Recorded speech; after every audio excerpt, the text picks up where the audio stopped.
इससे पहले भी हम लोग इन्हीं किस्म की हरकतों की वजह से ही FATF में भी जा चुके हैं और मनी लॉन्ड्रिंग और टेररिज्म और न जाने कितने ही ऐसे प्रॉब्लम्स जो है वो पाकिस्तान फेस करता रहा है। पाकिस्तान क्रॉस कश्मीर से इस वक्त की बड़ी खबर सामने आ रही है, जहां पर LOC पर 7 पाकिस्तानी घुसपैठियों को ढेर किया गया है। कुख्यात BAT के आतंकी भी इसमें शामिल हैं। LOC पर इंडियन आर्मी की बड़ी कामयाबी है। मगर ये मूडी जो है रुकता नहीं है ना, रुकता नहीं है। अब ये जो इंडिया रहा है ये मूडी का इंडिया है। 7 पाकिस्तानी आतंकवादी, अगर आप देखें तो टेक्निकली इनमें 4 अल बद्र के आतंकवादी थे और 3 पाकिस्तानी आर्मी के बॉर्डर एक्शन टीम थी। पाकिस्तान क्रॉस बॉर्डर टेररिज्म है, पाकिस्तान की जो कैंसर है वो पाकिस्तान की बॉडी को खा रहा है। फरमाई दीजिएगा, अमेरिकी सदर डोनाल्ड ट्रंप ने गजा पर कब्जे का मंसूबा पेश कर दिया है। क्या डोनाल्ड ट्रंप बगैर सोचे समझे बयान देते जा रहे हैं या फिर ये सब कुछ प्लानिंग के तहत आपको दिख रहा है? और हमें कहते हैं कि आप क्या हैं, आप एक दहशतगर्द स्टेट है। कोई एक रिस्पांस भी पाकिस्तान से नहीं जाता।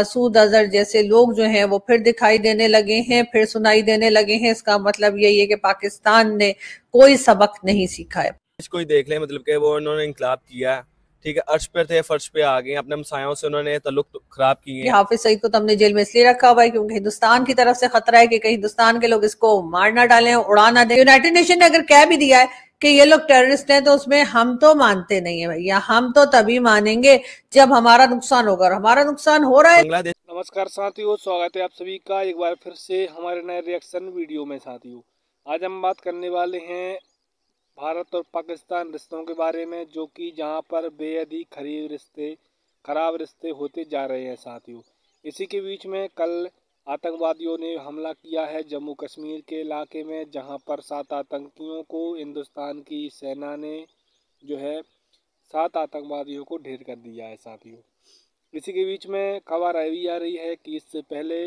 पाकिस्तान के प्रधानमंत्री ने जो है जवाब दिया था कि हम पाकिस्तान और कश्मीर और इंडिया के जो भी रिश्ते हैं उनमें बैठकर बातचीत कर सुलझा कर सकते हैं।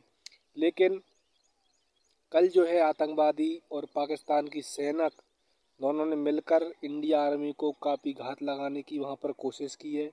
तभी से कुछ पाकिस्तान के सेना भी वहां पर मारे गए हैं और 7 आतंकवादी भी मारे गए हैं, जिसमें से 3 आतंकवादी पाकिस्तान के जो है इंडियन आर्मी के चीफ थे। उनमें से कुछ आतंकवादी ऐसे भी मारे गए हैं। साथियों, तो देखना पाकिस्तान मीडिया का रिएक्शन क्या है, बहुत कुछ जानकारी है। साथियों, तो कृपया वीडियो को पूरा देखना, एंड तक देखना, और चैनल पर नया सब्सक्राइब करना, वीडियो को लाइक करना। जय हिंद साथियों।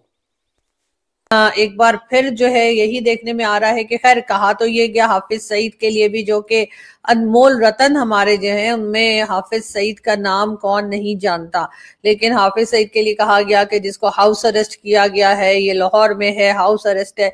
लेकिन कई लोगों ने कई बार ये भी कहा कि उसको मुख्तलिफ किस्म के इवेंट्स में देखा गया है। तो इसका मतलब तो यही है कि वो बाहर भी निकल सकता है और किसी ना किसी इवेंट्स में भी शिरकत कर सकता है, जो कि एक बहुत गलत बात है। और पाकिस्तान को प्रॉपर तरीके से इन लोगों को पकड़ के जो है सजा देनी चाहिए, ना कि इनको सजा बना के रखा हुआ है। लेकिन बात सारी वही है कि हमारे लिए तो जी अनमोल रतन है, हमारे लिए तो ये नेशनल हीरो हैं और इसीलिए इनको इतना बचा के रखा जाता है। बल्कि एक टीवी डिबेट के अंदर तो हमारे यहाँ की एक जो पॉलिटिशियन है वो ये भी कह चुकी हैं कि हाफिज सईद को तो हमने जेल में इसलिए रखा हुआ है क्योंकि हिंदुस्तान की तरफ से खतरा है कि कहीं हिंदुस्तान के लोग इसको मार ना डालें, उड़ा ना दें, इसलिए हमने इसको बचाने के लिए हाउस अरेस्ट किया है। वरना ये हमारे लिए हीरो है, ये हमारे लिए कोई मुजरिम नहीं है, ये हमारे लिए टेररिस्ट नहीं है। बाकी यूनाइटेड नेशन गई जैसे कहते हैं ना तेल लेने, कि यूनाइटेड नेशन ने अगर कह भी दिया है कि ये लोग टेररिस्ट हैं तो उसमें हम तो मानते नहीं है भैया। हम तो तभी मानेंगे जब हमारा नुकसान होगा, और हमारा नुकसान हो रहा है, लेकिन इसके बावजूद अभी तक हम मानने को तैयार नहीं। पाकिस्तान क्रॉस बॉर्डर टेररिज्म है, पाकिस्तान की जो कैंसर है वो पाकिस्तान की बॉडी को खा रहा है। कोई एक रिस्पांस भी पाकिस्तान से नहीं जाता। पता नहीं हमें अंग्रेजी बोलनी नहीं आती, हमारे उर्दू बोलनी नहीं आती, हमें पंजाबी बोलनी नहीं आती, हमें किसी जुबान में तो जवाब देना आता है ना, उस जुबान में जवाब देने की कोशिश करनी चाहिए। पता नहीं कब हम जवाब देंगे। वैसे हम कहते रहते हैं जी कि वो अफगानिस्तान के अंदर जी वो इंडियन बैठे हुए हैं, वो हमें ये कर देते हैं, वो कर देते हैं। मैंने कभी फॉरेन ऑफिस या जो हमारे रिस्पॉन्सिबल लोग हैं उनके मुंह से तो नहीं सुना। पता नहीं कहीं करते होंगे, कहीं बंद कमरे में अंदर बैठ के, मेरे नॉलेज में नहीं है, ना वो पब्लिक डिस्कोर्स में है। ठीक है जी। मीडिया तो सारी बात है मसरूफ है, वो अडयाला जेल और इमरान खान से बाहर ही नहीं निकलता। उसको ये समझ है कि दुनिया का जो फोकल पॉइंट है ना वो अडयाला जेल है। शायद पाकिस्तान के 240 मिलियन लोग ये समझते हैं दुनिया का फोकल पॉइंट अडयाला जेल है और उसके अंदर ही सारी की सारी दुनिया की सियासत बन रही है। लेकिन भाई साहब, दुनिया की सियासत वहां नहीं बन रही।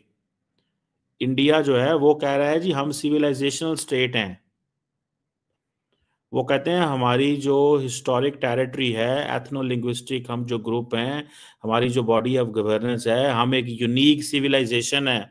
We are a country of 1.4 billion people. ठीक है जी। अब ये देखें, वो कहते हैं जब आप सिविलाइजेशनल स्टेट किसी को कहते हैं, बेसिकली आपका जो एम्फेसिस होता है, आपका जो फोकस होता है, that is on historical continuity. वो जो कल्चरल यूनिटी की बात करते हैं, वो ज्योग्राफिक रीजन की बात करते हैं। ठीक है ना जी। तो ये चीज समझने की जरूरत है कि वो आपको ये कह रहे हैं कि भाई साहब हम सिविलाइजेशनल स्टेट हैं, आप दहशतगर्द स्टेट हैं। हम मतलब how can we project and present our master narrative? हमारा मास्टर नैरेटिव ये है कि हम पिछले 18 साल से धक्के खा रहे हैं इस सेंस में कि दहशतगर्दी हमें जो अब लपेट में ले गई है, दहशतगर्दी भी हमें लपेट में ले गई है और दुनिया के लिए कुर्बानियां भी हम देते हैं, हमसे बात भी नहीं होती। या तो हमें बताएं कि हमें साइलेंस में सारा कुछ मिल रहा है तो हमें पता चल जाए यार ऐसा खामोश रहना, बोलना कोई नहीं। सो ये जो वो अपने आप को सिविलाइजेशनल स्टेट कहते हैं और हमें कहते हैं कि आप क्या हैं, आप एक दहशतगर्द स्टेट है। और वो कहते हैं साउथ एशिया में सिर्फ आप ही एक एक्सेप्शन है। This is what doctor Jaishankar is saying. Is there anyone who is an advocate of Pakistan, who can talk, who can explain, who can tell Pakistan's story? So if